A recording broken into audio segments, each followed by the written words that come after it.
will be a hot day. We can say that because it's our third day in a row with temperatures into the 80s, way above normal for this time of year. It's also our final day with highs in the 80s. We go back to something a little cooler starting tomorrow. 58 degrees the temperature right now in Denver, so it's currently anything but cool, and it will be very warm this afternoon. 83 in Centennial, 84 in Boulder, 88 degrees in Greeley, and out on the far eastern plains, Fort Morgan and east will probably be in the 90s today. We're going to go with 90 degrees in Fort Morgan. Look at Ray this afternoon, 94 there, Lamar 95.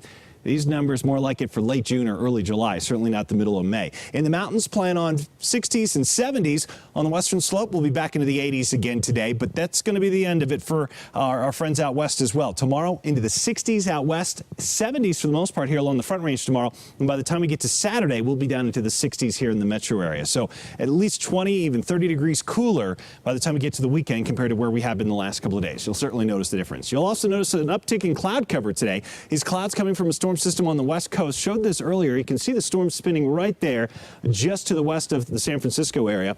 Now, as it makes its way toward Colorado, the highest energy with it, the most significant energy is going to be north. Best moisture up north as well. So Wyoming, Montana, the Dakotas, they're looking at a lot of rain and snow this weekend. I think we will see some showers around here tomorrow and then again on Saturday. Sunday looks mainly dry, and then by the time we get to next week, there's yet another storm on the west coast.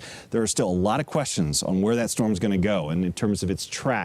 And if it goes right over our state, obviously we're going to have a much higher rain chance by the time we get to early next week. Right now I'm kind of going middle of the road. Definitely cooler as that next system approaches. We'll be down into the 50s starting Monday and then 50s on Tuesday as well, with at least a 40 or 50% chance of rain. Those rain chances could get a lot higher if that storm comes straight at us.